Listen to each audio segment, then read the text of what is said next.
आज खेला जाएगा आईपीएल का 39वां बड़ा महामुकाबला कलकत्ता नाइट राइडर्स और गुजरात टाइटन के बीच। आईपीएल 2023 के इस महामुकाबले में दोनों ही टीमों की बेस्ट प्लेइंग 11 इस प्रकार से दिखाई देने वाली है, जहां अब दोनों ही टीमों के कई नए खिलाड़ी फिट होकर अपनी अपनी टीमों में जुड़कर अब ये खिलाड़ी अपनी टीमों को बेहद मजबूत और खतरनाक बना रहे हैं। तो अब यहाँ से दोनों ही टीमों की प्लेइंग 11 में होंगे कई भयंकर हैरान कर देने वाले बड़े बदलाव जो आपको चौंका देंगे। जी हाँ दोस्तों, आपने बिल्कुल सही सुना। जैसा कि आप देख रहे हैं, इस आईपीएल 2023 के हर बीतते मुकाबलों के साथ हमको भर भर के रोमांच देखने मिल रहा है। तो अब आईपीएल का 39वां बड़ा महामुकाबला दो ऐसी टीमों के बीच खेला जाएगा, जिसमें एक टीम पॉइंट टेबल में टॉप 4 में शामिल है, तो दूसरी टीम भी अब अपने हार के सिलसिले को खत्म कर पॉइंट टेबल में ऊपर की ओर आ रही है। जहां गुजरात टाइटन ने अपना पिछला मुकाबला लखनऊ सुपर जायंट्स जैसी मजबूत टीम को हरा के आ रही है, तो वहीं Calcutta Knight Riders back to back 4 मुकाबले हारने के बाद रॉयल चैलेंजर बेंगलोर को बेहतरीन तरीके से हरा के आ रही है।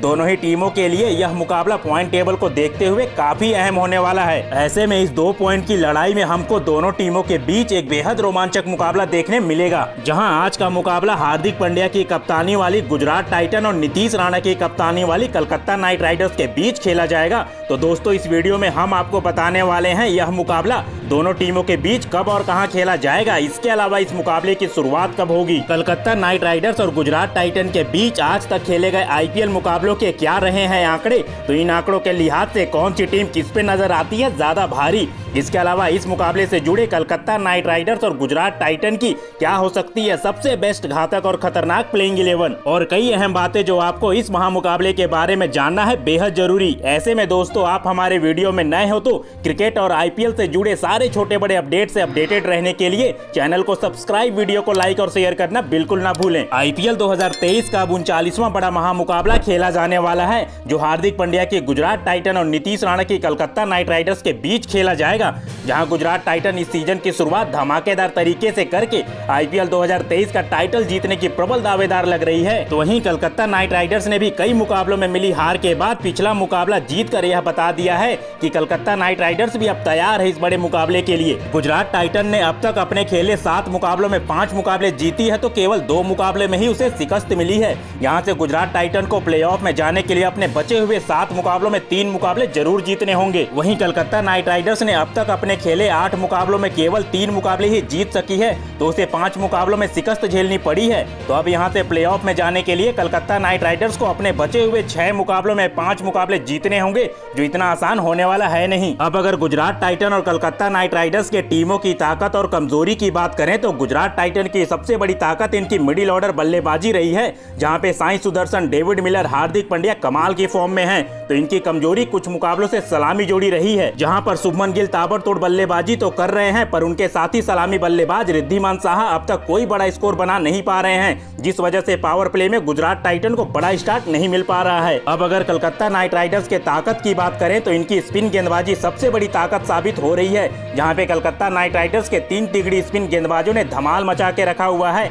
जहां पे वरुण चक्रवर्ती, सुयश शर्मा और सुनील नारायण बेहतरीन गेंदबाजी कर रहे हैं। तो कलकत्ता नाइट राइडर्स की कमजोरी इनकी सलामी बल्लेबाजी रही है, जहां पे कलकत्ता नाइट राइडर्स के नए सलामी बल्लेबाज जेसन राय तो अपनी बल्लेबाजी से धमाल मचा रहे हैं, तो साथ ही ओपनर बल्लेबाज नारायण जगदीशन ने अभी तक अपनी लय हासिल नहीं कर पा रहे हैं। तो अब गुजरात टाइटन और कलकत्ता नाइट राइडर्स के बीच खेले जाने वाले इस मुकाबले की बात करें, तो यह मुकाबला हमको आज यानी कि 29 अप्रैल को दोपहर 3:30 बजे से कलकत्ता के ईडन गार्डन में खेला जाएगा, जो कि कलकत्ता नाइट राइडर्स का होम ग्राउंड है। और होम ग्राउंड होने के लिहाज से यहाँ पे दर्शकों का भयंकर सपोर्ट कलकत्ता नाइट राइडर्स की टीम के लिए देखने को मिलता है, जिसका एडवांटेज कलकत्ता नाइट राइडर्स को मिलना तय है। वहीं दोस्तों, कलकत्ता नाइट राइडर्स और गुजरात टाइटन के बीच आज तक खेले गए आईपीएल मुकाबलों की बात करें, तो दोनों टीमों ने एक दूसरे से आज तक केवल 2 ही मुकाबले खेले हैं, जिसमें दोनों टीमों ने एक मुकाबला जीता है।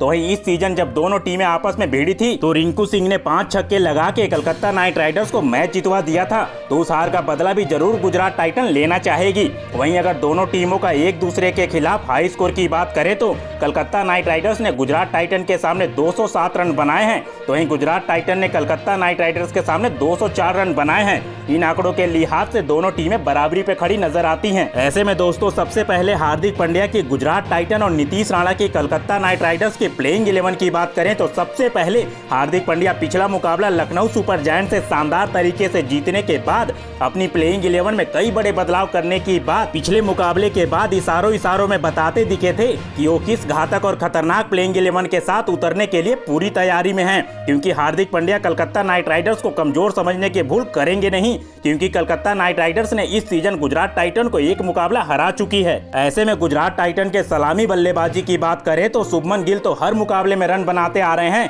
पर उनके साथी खिलाड़ी रिद्धिमान साहा का बल्ला अब तक उतना चला नहीं है, जिससे पावर प्ले में गुजरात टाइटन को एक ताबड़तोड़ शुरुआत मिल नहीं पा रही है। ऐसे में गुजरात टाइटन के प्लेइंग 11 की बात करें तो नंबर 1 पे शुभमन गिल खेलेंगे, जो अपनी बेहतरीन फॉर्म में हैं और अपनी टीम के लिए रन भी खूब बना रहे हैं। शुभमन गिल ने इस सीजन अब तक 3 अर्धशतक लगाते हुए 284 रन बनाए हैं, जो बतौर सलामी बल्लेबाज कमाल के आंकड़े हैं। नंबर 2 पे विकेट कीपर बल्लेबाज रिद्धिमान साहा खेलेंगे, जो अब तक पूरे सीजन छोटी छोटी अहम पारी तो खेलते आ रहे हैं, पर इनको हर मुकाबले में मिले हुए स्टार्ट को बड़े स्कोर में कन्वर्ट नहीं कर पा रहे हैं। नंबर 3 पे गुजरात टाइटन के कप्तान हार्दिक पांड्या खेलेंगे, जो अब तक कुछ मुकाबलों से हमको ऊपर बल्लेबाजी करते दिख रहे हैं और इस पोजीशन में उनके बल्ले से रन भी आ रहे हैं, पर अब तक हार्दिक पांड्या की गेंदबाजी में धार देखने को मिल नहीं रही है, पर कप्तानी अब तक हार्दिक पांड्या ने टॉप क्लास की है। नंबर 4 पे विजय शंकर खेलेंगे, जिनका यह सीजन मिला जुला के ठीक रहा है। इस सीजन कुछ पारी तो विजय शंकर ने कमाल की खेली है, पर अभी भी विजय शंकर को बतौर फिनिशर बल्लेबाज अभी मुकाबलों को अंत तक ले जाकर फिनिश करना सीखना होगा। नंबर 5 पे डेविड मिलर खेलेंगे, जो गुजरात टाइटन के बल्लेबाजी क्रम के एक अहम बल्लेबाज बन चुके हैं। इस सीजन में डेविड मिलर ने कई खतरनाक इनिंग खेली है।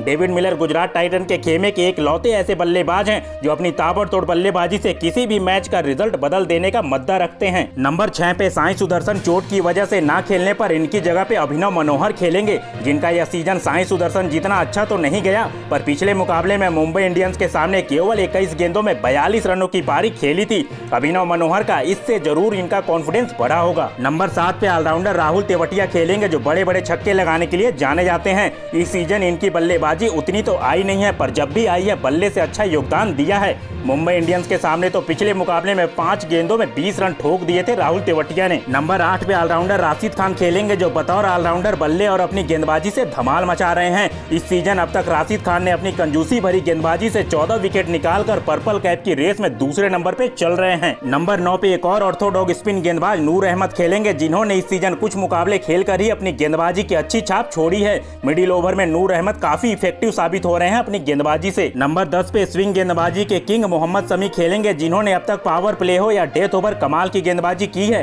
खासकर पावर प्ले में खूब विकेट निकाल रहे हैं मोहम्मद शमी ने अब तक इस सीजन 9 विकेट निकाले हैं। नंबर 11 पे सीनियर गेंदबाज मोहित शर्मा खेलेंगे, जिन्होंने अब तक केवल 4 मुकाबले ही खेले हैं, उसमें भी कमाल की गेंदबाजी करते हुए 6 विकेट निकाले हैं। लखनऊ सुपर जायंट्स के सामने तो अपनी गेंदबाजी से मैच ही जितवा दिया था मोहित शर्मा ने। अब अगर कलकत्ता नाइट राइडर्स के प्लेइंग 11 की बात करें तो कप्तान नीतीश राणा पिछला मुकाबला रॉयल चैलेंजर बेंगलोर से जीतने के बाद भी अपनी प्लेइंग 11 में कई हैरान कर देने वाले बड़े बदलाव के साथ गुजरात टाइटन के सामने उतरेंगे, क्योंकि नीतीश राणा ये अच्छे से जानते हैं कि गुजरात टाइटन अभी पॉइंट टेबल में दूसरे नंबर पर है, जो इस समय कमाल का क्रिकेट खेल रहे हैं। ऐसे में वो अपनी सबसे खतरनाक प्लेइंग 11 के साथ यह मुकाबला खेलने उतरेंगे। ऐसे में अगर कलकत्ता नाइट राइडर्स के सलामी बल्लेबाजी की बात करें तो जेसन राय अभी कमाल की बल्लेबाजी कर रहे हैं, पर अपने साथी ओपनर से उतना साथ मिल नहीं पा रहा है, जिस वजह से कलकत्ता नाइट राइडर्स को अब तक कई मुकाबले खराब शुरुआत की वजह से हार चुकी है। ऐसे में अगर कलकत्ता नाइट राइडर्स के प्लेइंग 11 की बात करें तो नंबर 1 पे जेसन राय खेलेंगे, जिन्होंने हर पावर प्ले में ताबड़तोड़ बल्लेबाजी की है।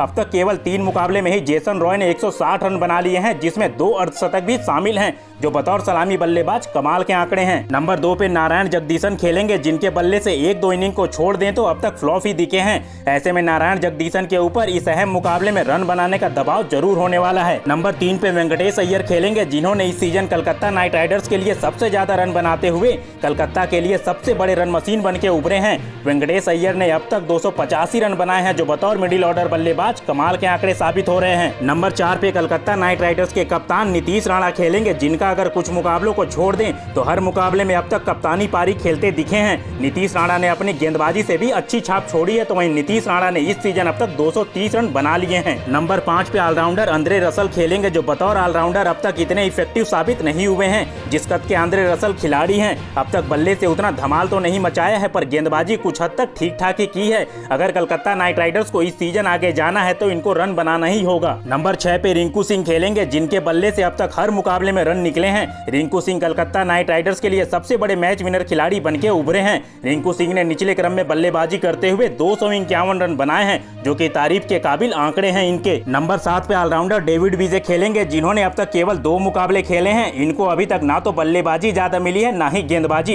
डेविड विजय एक खतरनाक ऑलराउंडर खिलाड़ी हैं जो अपनी बल्लेबाजी और गेंदबाजी से काफी अहम योगदान दे सकते हैं अपनी टीम को। नंबर 8 पे ऑलराउंडर सुनील नारायण खेलेंगे, जिनका बल्ला अब तक तो चला नहीं है पर अपनी गेंदबाजी से भी ज्यादा प्रभावित नहीं किया है। इस सीजन अब तक केवल 6 विकेट 8 मैचों में लिए हैं, जो इनके कद को देखते हुए काफी कम है। नंबर 9 पे वरुण चक्रवर्ती खेलेंगे, जिनका यह सीजन कमाल का जा रहा है। वरुण चक्रवर्ती ने अपनी स्पिन गेंदबाजी से बल्लेबाजों के ऊपर दबाव बनाते हुए 13 विकेट लेकर पर्पल कैप की रेस में टॉप 5 गेंदबाजों में शामिल हैं। नंबर 10 पे एक और स्पिन गेंदबाज सुयश शर्मा खेलेंगे, जिन्होंने अपनी गेंदबाजी से अब तक बड़े बड़े बल्लेबाजों को परेशान करके रखा हुआ है। सुयश शर्मा ने अब तक अपनी घातक गेंदबाजी से केवल 6 मुकाबलों में 9 विकेट निकाल चुके हैं। नंबर 11 पे तेज गेंदबाज उमेश यादव खेलेंगे, जिन्होंने इस सीजन अपनी गेंदबाजी से रन तो काफी कम खर्च किए हैं पर अब तक केवल 1 विकेट ही निकाले हैं, जो कि काफी खराब आंकड़े हैं। इसके लिए कलकत्ता नाइट राइडर्स को जरूर सोचना चाहिए दूसरे गेंदबाज को मौका देने के लिए। वैसे दोस्तों, आप कमेंट कर बताओ यह बड़ा महामुकाबला कौन सी टीम जीतेगी, हार्दिक पांड्या की गुजरात टाइटन या नीतीश राणा की कलकत्ता नाइट राइडर्स।